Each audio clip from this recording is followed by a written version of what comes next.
অসতর্কতা বশত অনেক ঘটনাই ঘটে যেতে পারে যে কোনো মুহূর্তে। এর জন্য মানুষকে খুবই সচেতন থাকতে হয়।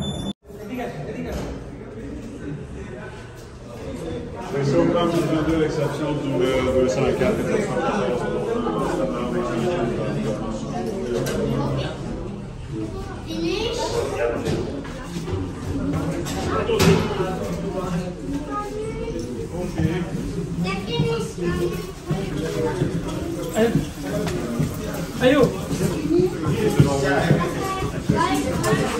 Go back inside. Now everything is under control? Everything is under control now? Everything is okay. Okay, thank you so much. You can go back. Yeah. Go back in the bed, man. How about my stick? Back to the corner. Back to the corner. Back to the corner.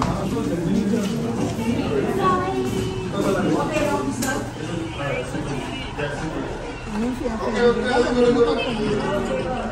Go back and sleep back. You gotta go to the corner.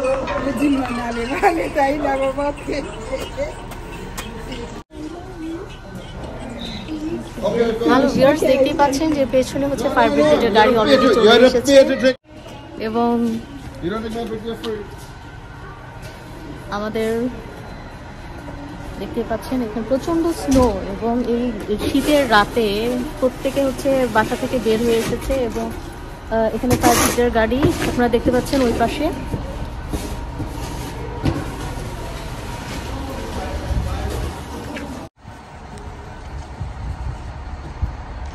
ঠান্ডায় আমার অবস্থা খারাপ। এখানে এই যে দেখতে Bobby, what happened? One lady cooking downstairs. Very good. Go and eat. She cooking. She cooking for you, for the firefighting guy. She cooking for everybody. She going to put the fire. She going to cook and she going to bail. That's very good news. প্রচন্ড snow, এর মধ্যে ঠান্ডার মধ্যে সবাই একদম এক কাপড়ে বাসা থেকে বের হয়ে গিয়েছে কোনোরকম প্রিপারেশন ছাড়াই এবং যে ফায়ার ব্রিগেডের গাড়ি এখন আমাদের ফায়ার কন্ট্রোলে আছে। এটা বলে এখন যাচ্ছে। আমি শীতে কাঁপছি, আমি ঠান্ডার মধ্যে স্নো পড়ছে এবং কোনো রকম শীতের কাপড় চোপড় ছাড়াই বাইরে বের হয়েছি, পুরো কাঁপছি। সবাই মনে হয় ভাবছে মেয়েটা পাগল নাকি, সবাই ঠান্ডা কাপড় টাপড় পরে জিনিসপত্র নিয়ে, ইম্পর্টেন্ট জিনিসপত্র নিয়ে বের হয়ে যাচ্ছে আর আমি ভিডিও করছি।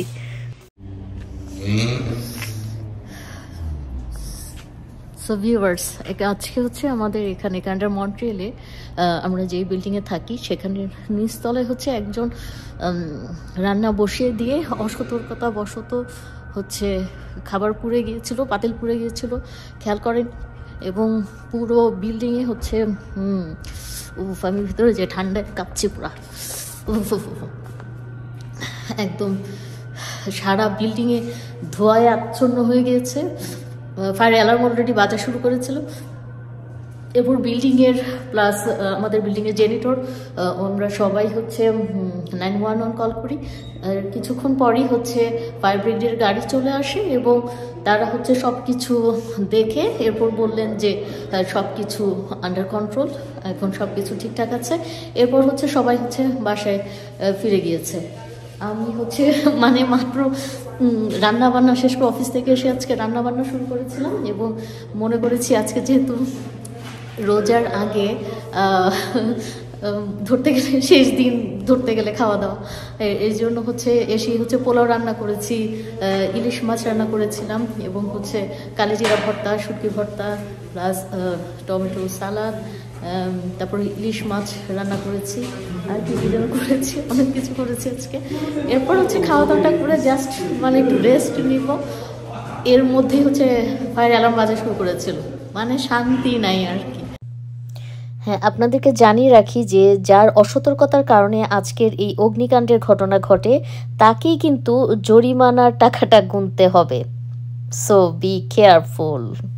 অসতর্কতা বশত কত কিছু ঘটে যায় মানুষের জীবনে, এই জন্য প্লিজ আপনারা সবাই সতর্ক থাকবেন। এই কিছুদিন আগেই কিন্তু আপনারা সবাই জানেন যে কিছুদিন আগেই একজন আমাদের বাংলাদেশি এক ভাই, উনি আগুন লেগে উনি মারা গিয়েছেন। আজকে কিন্তু ওনার জানাজা অনুষ্ঠিত হলো, জানাজা পড়ানো হলো। সো কি কি আর বলবো, আসলে মানুষের জীবনে কখন যে কি ঘটে যায় বলা যায় না, এই জন্য সবাইকে সতর্ক থাকা উচিত। সো প্লিজ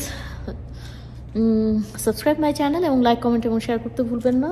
আপনাদের সাথে মনে করেছিলাম যে এইরকম অবস্থায় আসলে কি ভিডিও করব, সেই থাকরা সবাই হচ্ছে বিল্ডিং থেকে তাড়াহুড়ো করে দৌড়াদৌড়ি করে বের হচ্ছিল, তো মনে করেছিলাম সেটা না করাই ভালো।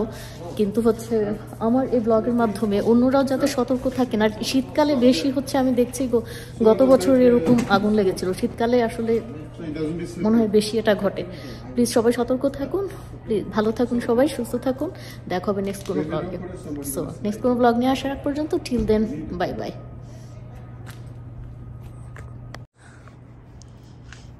দর্শক দেখতেই পাচ্ছেন হচ্ছে কি পরিমাণ স্নো, প্রচণ্ড স্নো। দুদিন হচ্ছে মানে এর আগে তো একদম পুরো স্নো স্টর্ম হলো, কিন্তু মাঝের 2 দিন হচ্ছে বেশ এত সুন্দর ওয়েদার ছিল। আজকে তো আমি ভেবেছিলাম মানে সামার বুঝি চলিয়ে এসেছে, কিন্তু না, দেখা গেছে সকাল থেকে আবার হচ্ছে স্নো পড়া শুরু করেছে, আবার সেই উঁচু স্নো। মানে ক্লাইমেট চেঞ্জের কারণে কি থেকে যে কি হচ্ছে মানে বলা যায়।